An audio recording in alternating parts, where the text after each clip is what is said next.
Bonjour, on continue notre correction des examens du baccalauréat marocain par la correction des exercices proposés aux examens du baccalauréat lors des sessions normales et de rattrapage de l'année 2022 et toujours pour la troisième unité concernant la transmission de l'information génétique lors de la reproduction sexuée et les lois statistiques ainsi que la génétique humaine. Et on commence par la session normale 2022. Donc voilà le sujet. Vous avez toujours deux exercices, le premier concernant la génétique humaine et le second concernant le cycle de développement ainsi que les lois statistiques. Commençons par le premier exercice. La mucoviscidose est une maladie héréditaire autosomale liée à une anomalie au niveau du gène qui code pour la protéine CFT. Le non-fonctionnement de cette protéine se traduit par l'apparition des symptômes de la mucoviscidose, troubles respiratoires et digestifs. Le document 1 présente l'arbre généalogique de deux familles A et B, dont l'un des individus est atteint de cette maladie. En vous basant sur cet arbre généalogique, déterminez en justifiant votre réponse si l'allèle responsable de cette maladie est dominant ou récessif. C'est toujours la première question qui se pose. Cherchez si l'allèle responsable de la maladie étudiée est dominant ou récessif. Remarquez l'enfant qui est malade. Il est issu de deux parents qui sont sains. Donc, pour qu'il soit malade, il faut que les parents portent l'allèle morbide. Puisqu'ils le portent et ils sont sains, donc ils ne s'expriment pas. Ce qui veut dire que l'allèle responsable de la maladie est récessif. Et on le note petit n. Donc les parents 1, 2 sont sains et ont eu un enfant malade de 1. Donc l'allèle responsable de la maladie est récessif et on le note petit n.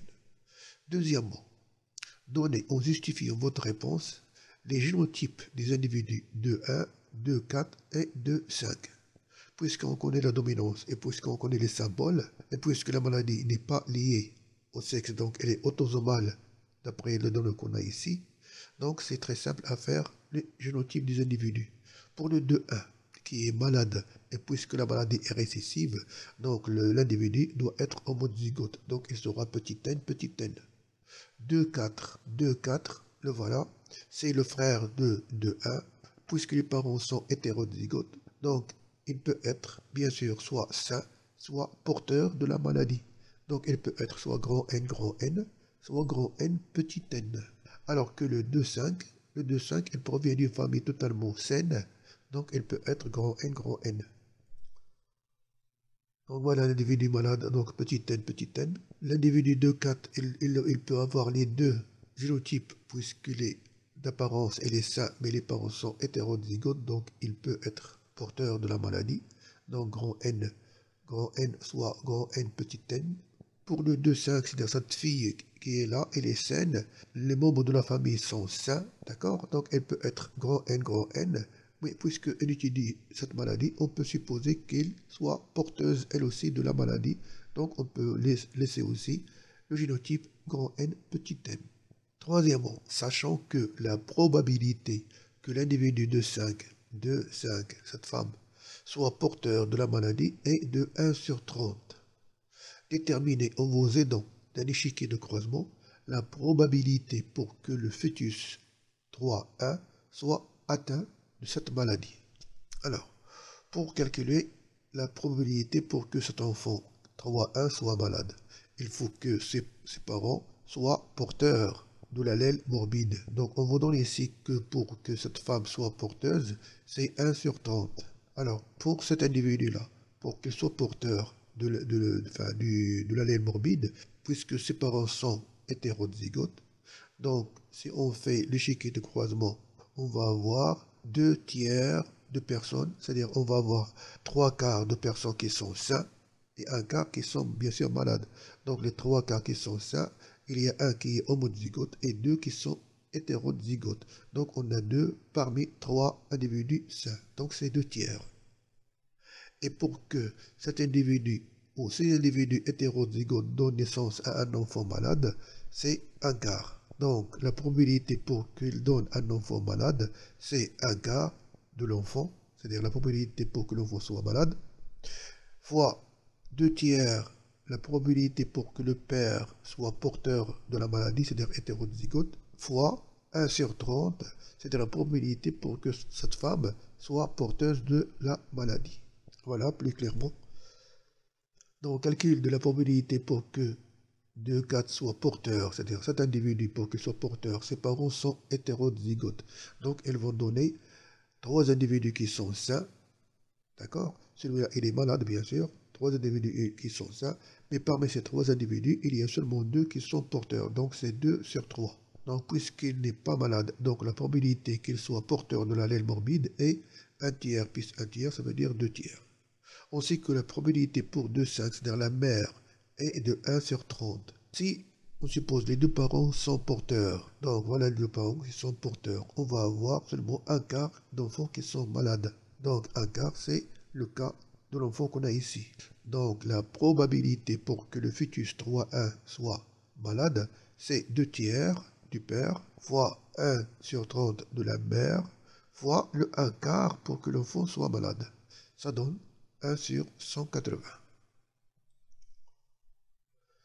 Pour s'assurer de la santé de son futur enfant de E3-1, la femme de sein consulte son médecin. Celui-ci réalise une électrophorèse de l'ADN correspondant au gène CFTR chez certains membres des 2 familles A et B.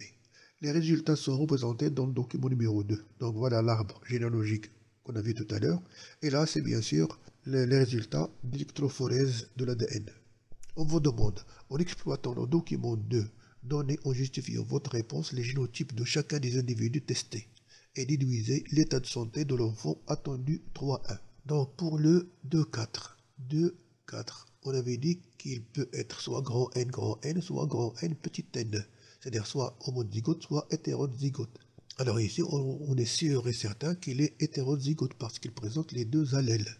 Pour le 2-5, elle aussi, elle est hétérozygote. Donc on est sûr que les 2 parents sont hétérozygotes. Pour le 2-1, c'est cet individu qui est malade 2-1. Donc il ne peut être que petit n, c'est-à-dire qu'il porte les 2 allèles morbides. Alors que le 3-1 que voilà, il ne porte seulement que les 2 allèles qui sont normaux. Donc notre fœtus, bien sûr, va être sain. Donc l'individu 2-1. Phénotype, l'enfant est malade, 2-1, le voilà qui est malade. Le génotype avec justification, donc 2-1 porte les 2 allèles mutés, les voilà, 2-1, les 2 allèles mutés. Il est donc homozygote et ne peut être que petit n. Pour l'individu 2-4-2-5, c'est-à-dire les parents, ils sont bien sûr d'apparence sont sains, phénotype sain, mais le génotype, d'après l'électrophorèse qu'on a ici, les résultats d'électrophorèse qu'on a ici, ils sont bien sûr homozygotes, donc ils ne sont que grand N, petit m. Alors que le 3-1, c'est l'enfant, c'est-à-dire le fœtus qu'on attend. Alors ce fœtus-là, bien sûr, il peut être sain parce qu'il présente seulement les 2 allèles normaux. Donc il sera grand N. Donc bien sûr, il faut assurer bien sûr la maman que son fils ou son fœtus sera sain de cette maladie. Deuxième exercice. Dans le cadre de l'étude de la transmission de l'information génétique par la reproduction sexuelle chez les moustiques, ainsi que la variation génétique chez certaines de ces populations, on propose les données suivantes. Le cycle de vie des moustiques comprend un stade immature aquatique et un stade adulte aérien.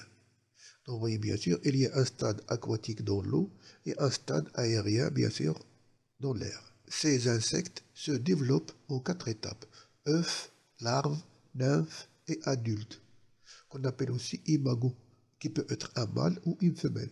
Cette métamorphose, c'est-à-dire le passage de l'œuf, larve, nymphe et adulte, cette métamorphose complète dure de 5 à 90 jours en fonction des conditions environnementales. Le document 1 que vous avez ici représente les étapes du cycle de vie des moustiques et le document 2 présente la garniture chromosomique, non pas le karyotype, mais la garniture chromosomique, c'est-à-dire les chromosomes qui sont bien sûr éparpillés, non pas assemblés en paires, d'une cellule germinale d'un moustique mâle et d'une cellule germinale d'une moustique femelle, petit b, avec des schémas illustratif.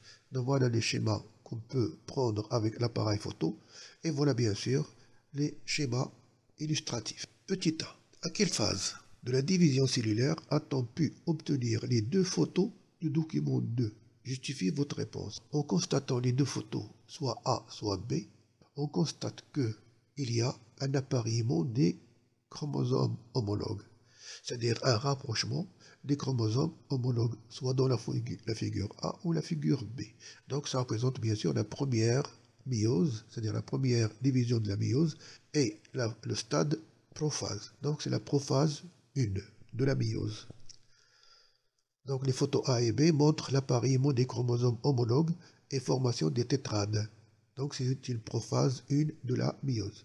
Donnez la formule chromosomique du moustique mâle et celle du moustique femelle. Si on compte ici le nombre de chromosomes, on a seulement 1, 2, 3 paires. Donc 2n est égal à 6. Donc pour le mâle, ça sera 2n est égal à 6. Donc pour le mâle, c'est-à-dire la formule chromosomique. Donc pour le mâle, ça sera 2n est égal à 6 est égal à 2AA plus XY. Et pour la femelle, il sera bien sûr 2n est égal à 6 aussi est égal à 2AA plus XX. Donc la formule chromosomique du moustique mâle, 2n est égal à 6, 2AA plus XY. La formule chromosomique chez la moustique ou de la moustique femelle, 2n est égal à 6, 2AA plus XX. En vous basant sur les données des deux documents, réalisez le cycle chromosomique du moustique et déduisez son type. Donc on constate qu'il y a deux sexes, mâle et femelle. Et lors de l'accouplement, bien sûr le mâle introduit ses spermatozoïdes chez la femelle, qui après la fécondation va produire des œufs. Chaque œuf, bien sûr, va donner une larve. La larve va donner une nymphe. La nymphe va émerger pour donner bien sûr un nouvel ou une nouvelle moustique. Donc on constate que les gamètes qu'on a ici bien sûr sont limités à la phase haploïde, alors que l'individu il est caractérisé par une phase qui est diploïde. Donc le cycle sera de type diplophasique. Donc voilà le cycle. Donc on a le mâle et la femelle. Après la méiose, formation des gamètes, les gamètes qui vont se rencontrer pour donner un zygote, c'est-à-dire l'œuf. L'œuf va donner une larve, puis une nymphe, puis bien sûr un adulte. Donc le type, c'est un cycle diplophasique. Pour connaître le mode de transmission de deux caractères héréditaires, couleur du corps et couleur des yeux chez les lignées de moustiques, on propose les croisements suivants. Premier croisement, on croise une lignée sauvage à corps gris et aux yeux prunes avec une lignée à corps noir et aux yeux clairs. Ce croisement donne une génération F1 constituée de moustiques à corps gris et aux yeux prunes. Que déduisez-vous des résultats du premier croisement? Donc, du premier croisement, qu'est-ce qu'on constate? Après le croisement, on a une génération totalement homogène. Donc, ceci vérifie la première loi de Mendel et on peut dire que les parents sont de lignées pures, ainsi que le corps gris domine le corps noir, et on symbolise corps gris grand G et noir petit n, et que les yeux prunes dominent les yeux clairs. Ainsi, les yeux prunes seront notés ou symbolisés par grand P et clairs par petit c. Donc les deux parents sont de lignée pure, selon la première loi de Mendel. L'allèle responsable de la couleur grise du corps est dominant, noté grand G, et l'allèle responsable de la couleur noire du corps est récessif, noté petit n, ainsi que l'allèle responsable de la couleur brune est dominant, noté grand P, et celui responsable de la couleur claire est récessif, noté petit c. Deuxième croisement, on croise des femelles F1, qui sont bien sûr ici hybrides, avec des mâles à corps noir et yeux clairs. Donc remarquez ici corps noir et yeux clairs, ce sont les caractères récessifs. Donc on a ici un croisement entre un individu qui est hybride et un individu qui est double récessif. Donc il s'agit d'un test cross. Et on obtient la descendance F2 avec les proportions suivantes. Vous avez ici les proportions. Que déduisez-vous des résultats du deuxième croisement? Justifiez votre réponse. Alors remarquez ici, puisque c'est un test cross, et on a ici 4 phénotypes différents. Mais on constate qu'il y a des phénotypes qui sont dominants par rapport à d'autres. Donc on peut dire que ça, ce sont les phénotypes parentaux, et là, ce sont les phénotypes recombinés. Et puisque les phénotypes parentaux dominent les phénotypes recombinés, on peut dire que les allèles ou on peut dire que les gènes étudiés sont liés, c'est-à-dire portés par le même chromosome. Donc les deux gènes étudiés sont liés. Comme justification, la génération F'2 obtenue issue d'un croisement test est composée de 4 phénotypes à proportions différentes. Les phénotypes parentaux sont plus grands que les phénotypes recombinés. Sixièmement, donner l'interprétation chromosomique du deuxième croisement, c'est-à-dire le test cross. Donc on a un parent qui est hétérozygote, le F1, et un parent qui est double récessif. Et on sait que le double récessif ne va donner qu'un seul type de gamète, alors que l'autre, bien sûr, va donner 4 types de gamètes, dont voilà les pourcentages. Donc, l'interprétation chromosomique du deuxième croisement, les parents F1 qui est hétérozygote, voilà, va donner 4 types de gamètes au même pourcentage qu'on a ici. Alors que l'individu homozygote double récessif ne va donner qu'un seul type de gamète à 100%. Et lorsqu'on fait le chéquier de croisement, on va obtenir ces 4 phénotypes, ce qui est conforme au résultat obtenu. Septièmement, réaliser la carte factorielle des deux gènes étudiés. On sait que pour réaliser la carte factorielle, on doit d'abord déterminer la distance entre les deux gènes. Et on sait que petit d entre les deux gènes est égal au pourcentage des recombinés. Les recombinés, on a ici 14,5, 14,5. Donc la somme, c'est 29%. Ce qui veut dire que la distance entre les deux gènes est égale à 29 centimorgans. Et en utilisant cette échelle, bien sûr, on peut réaliser notre carte factorielle. Donc voilà, la carte factorielle ne peut être réalisée qu'à partir des pourcentages de recombinés qui est égal à 29%. La distance est donc 29 centimorgans. Et en respectant l'échelle qu'on a ici, on peut avoir cette carte factorielle. Passons maintenant à la correction des exercices de la session de rattrapage. Donc voilà les deux exercices, l'un toujours concernant le cycle de développement avec des questions concernant les lois statistiques et un autre exercice concernant la génétique humaine. Commençons donc par le premier exercice. Afin de mettre en évidence le rôle de la méiose et de la fécondation dans le maintien de la stabilité du nombre de chromosomes et de la diversité chez les tulipes, donc une plante à fleurs, un angiosperme, on propose les données suivantes. La reproduction sexuée chez la tulipe est assurée par la rencontre des gamétophytes mâles, c'est-à-dire le grain de pollen, avec le gamétophyte femelle, c'est-à-dire le sac embryonnaire. Après la fécondation, le sac embryonnaire donne la graine et l'ovaire se transforme en fruit. Dans les conditions favorables, la graine germe et donne une nouvelle plantule. Et le document suivant représente le cycle de développement de cette plante. En exploitant les données précédentes et sachant que la tulipe possède 24 chromosomes, donnez la formule chromosomique de la plantule et du sac embryonnaire. La plantule, la voilà. Elle est à 2n, donc 2n est égal à 24. Alors que la formule chromosomique du sac embryonnaire, le sac embryonnaire, le voilà. Vous voyez ici, il y a un n, donc n est égal à 12. Donc la plantule, comme formule chromosomique, 2n est égal à 24, alors que le sac embryonnaire, n est égal à 12. Donc tout, vous avez tous dans les documents. Le cycle de développement de la tulipe est formé par la succession de deux phases, la phase sporophyte et la phase gamétophyte. Dégagez de ce cycle chacune de ces phases, justifie votre réponse. On parle de gamétophyte lorsqu'il produit des gamètes, et on parle de sporophyte lorsqu'il produit du spore. Alors, pour la phase sporophyte, c'est-à-dire la phase diploïde qu'on a ici, la plante à fleurs et produit bien sûr des spores après une méiose. Alors que le gamétophyte, c'est N. Donc c'est bien sûr la graine de pollen et le sac embryonnaire. Donc il est représenté par le grain de pollen car elles produisent des gamètes nécessaires à la fécondation. Donc là, il y a une double fécondation. Donc, D'après le document, on peut caractériser les deux phases. La phase sporophyte de N est représentée par la plante feuillée qui porte la fleur, car elle produit des spores, les microspores et les macrospores, après la méiose. Donc voilà la méiose, donc c'est ça la phase sporophyte. Que la phase gamétophyte est représentée par le grain de pollen. Voilà le grain de pollen, et voilà le sac embryonnaire, avant bien sûr la fécondation.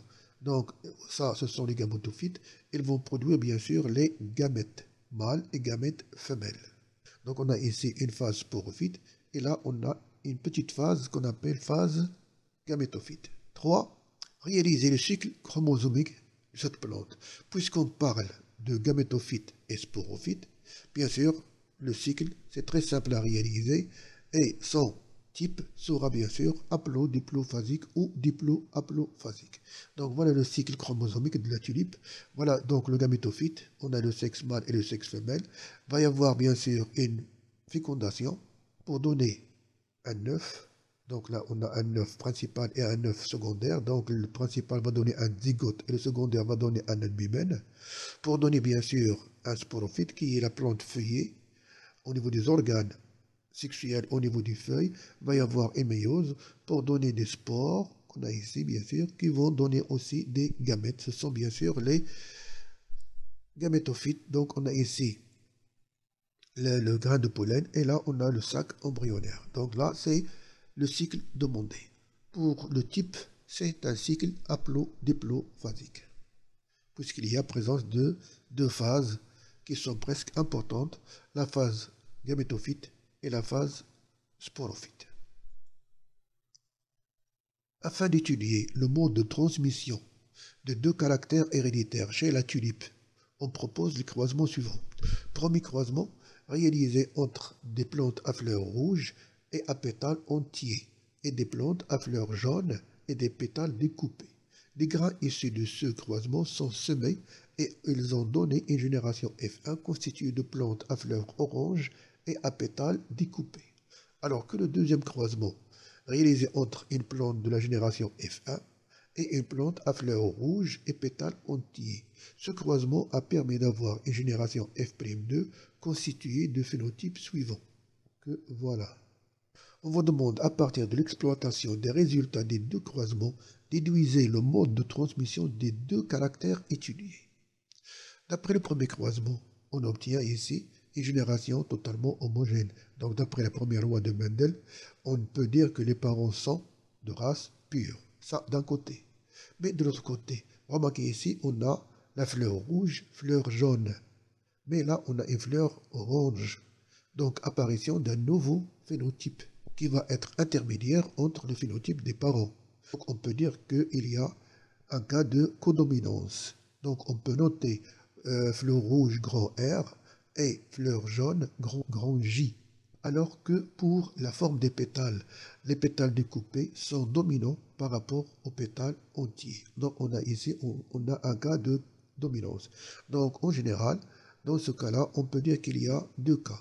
Le premier cas concernant la codominance de premier allèle concernant la couleur des fleurs et un cas de dominance concernant la forme des pétales. Pour le deuxième croisement, puisque ici on a F1 qui est un hétérozygote, et là on a les fleurs rouges à pétales entiers, et pétales entiers est récessif. Donc fleur rouge ne peut être que homozygote, alors que pétale entier aussi il est homozygote. Donc on peut dire que les plantes à fleurs sont homozygotes. Donc elles vont fournir seulement un seul type de gamètes. Et on a ici un croisement test. Et puisqu'on obtient 4 phénotypes différents, mais les parentaux sont dominants par rapport aux recombinés, donc on peut dire que les deux gènes sont liés, c'est-à-dire portés par le même chromosome. Donc on peut dire, le premier croisement a donné une génération F1 homogène à pétales découpés et à fleurs orange. Donc les parents sont de race pure selon la première loi de Mendel. Mais il y a dominance entre l'allèle responsable du pétale découpé qui est dominant noté grand D et l'allèle responsable du pétale entier qui est récessif noté petit d. Alors qu'il y a une codominance entre l'allèle responsable de la couleur rouge noté grand R et là, elle est responsable de la couleur jaune, notée grand J. Alors que pour le deuxième croisement, la génération F'2 issue du croisement test est composée de 4 phénotypes de proportions différentes. Les parentaux sont supérieurs ou recombinés, donc les gènes sont liés. Donnez l'interprétation chromosomique des résultats des croisements A et 2.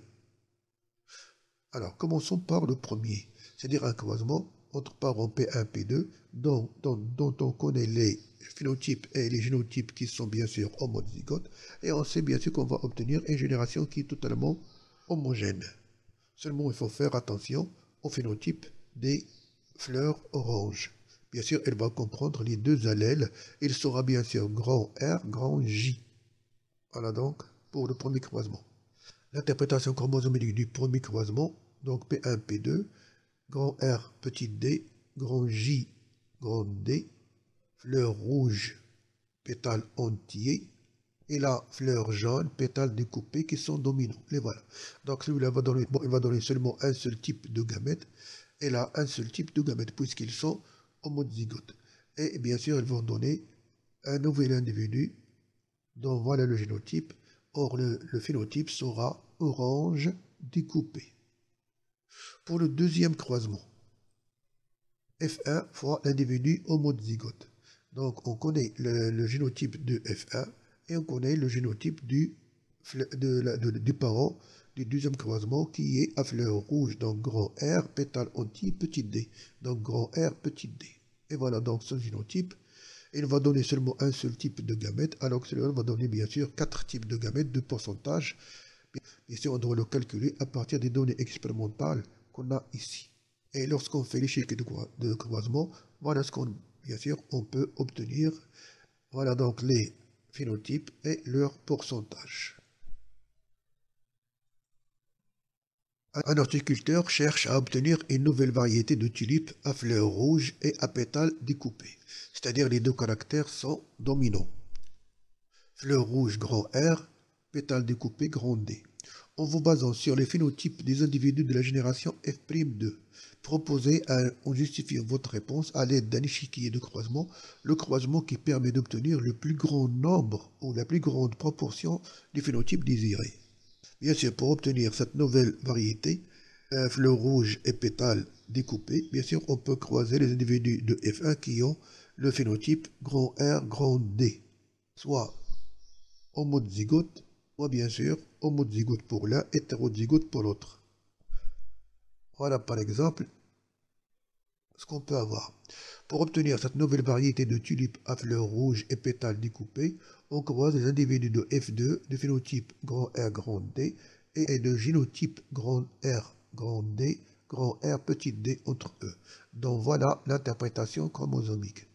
Donc voilà ici le F2 comme génotype, là l'autre F2 comme génotype. Ils vont donner bien sûr deux types de gamètes, grand R petit d ou grand D R. De même pour l'autre. Et lorsqu'on fait, bien sûr, l'échiquier de croisement, on va obtenir 75% de fleurs de phénotype désiré. Deuxième exercice. L'hémochromatose est une maladie génétique liée à une mutation du gène HFE, qui code pour une protéine responsable de la régulation de l'absorption intestinale du fer. Les symptômes apparaissent à partir de 30 ans, une fatigue générale, un risque de cirrhose du foie et d'atteinte par le diabète ou le cancer. Le document 1 présente l'arbre généalogique d'une famille dont certains membres sont atteints d'hémochromatose. En vous basant sur l'arbre généalogique figurant dans le document 1, montrez A. que l'allèle responsable de la maladie est récessif, et B. si le gène étudié est porté par un autosome ou un chromosome sexuel. Commençons par A. Voyez ici, les deux enfants qu'on a ici sont atteints, ou même le 3A qui est atteint. Et ces enfants sont issus de parents qui sont sains. Donc bien sûr, la maladie, elle est récessive. Et s'il est porté par le chromosome autosomal ou sexuel. Remarquez ici, les deux enfants, un garçon et une fille, sont atteints. Donc, il n'est pas lié au chromosome Y. Si cette fille est atteinte, et si si on suppose que l'allèle est porté par le chromosome X.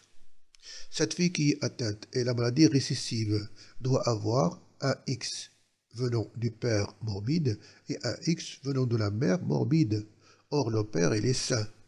Donc, il n'y a pas liaison au chromosome X. Donc, l'allèle responsable de la maladie est porté par un autosome. Donc, d'après l'arbre généalogique, on constate que les parents 1, 1, 1, 2 sont sains et ont eu deux enfants malades, le 2, 3 et le 2, 4. Donc, l'allèle responsable, elle est récessif. Le gène responsable de la maladie n'est pas porté par le chromosome Y car on a ici une femme malade. Le gène responsable de la maladie n'est pas porté par le chromosome X car la présence d'une fille malade issue d'un père qui est sain. Donc le gène responsable de la maladie est porté par un autosome. Donnez, en justifiant votre réponse, les génotypes des individus 2,1, 2,2. Alors pour le 2,1, elle est saine, donc elle peut être grand H, grand H, grand H, petit h, mais elle a un enfant qui est malade, donc elle est grand H, petit h, donc elle est hétérozygote, porteuse de la maladie. Alors que l'individu 2,2, lui aussi bien sûr sera porteur de la maladie, puisque ici il a un enfant qui est malade, et la maladie est reliée à un autosome. Voilà donc le 1, le 2,1 ou le 2,2, les deux sont bien sûr hétérozygotes, grand H petit m, grand H petit h. Voilà. Sont grand H petit m. On utilise les symboles qu'on a ici. Donc puisqu'ils sont sains et ont un enfant qui est malade. Troisième question, déterminer à l'aide d'un échiquier de croisement la probabilité pour que l'individu 3, 2, 3, 2 soit atteint d'hémochromatose, puisqu'on est sûr que les parents sont hétérozygotes. On fait l'échiquier des deux parents qui sont hétérozygotes et on va avoir bien sûr on va avoir un quart d'enfants qui sont atteints par l'hémochromatose. Donc, détermination de la probabilité pour que l'individu 3,2 soit malade. Il a un frère atteint, donc les parents sont hétérozygotes. Donc voilà les génotypes et voilà donc les gamètes.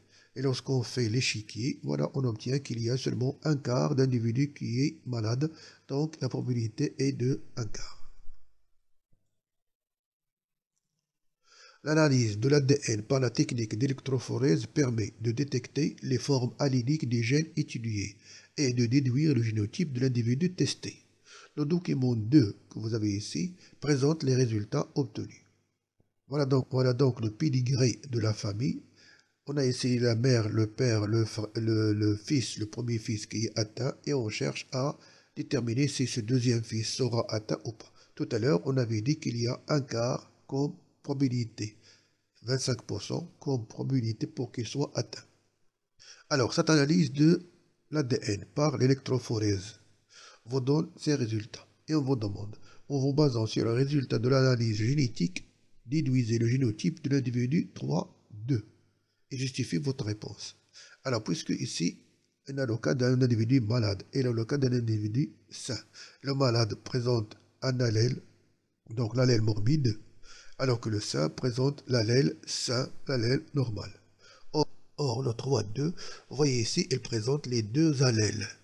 Et puisqu'on a dit que l'allèle morbide est récessif, donc cet individu sera bien sûr sain d'apparence, mais il est porteur de la maladie. Donc, l'analyse de l'ADN de la personne 3-2 montre qu'il possède les deux allèles différents, donc il est hétérozygote, et son génotype sera grand H petit m, donc il sera sain comme phénotype grand H.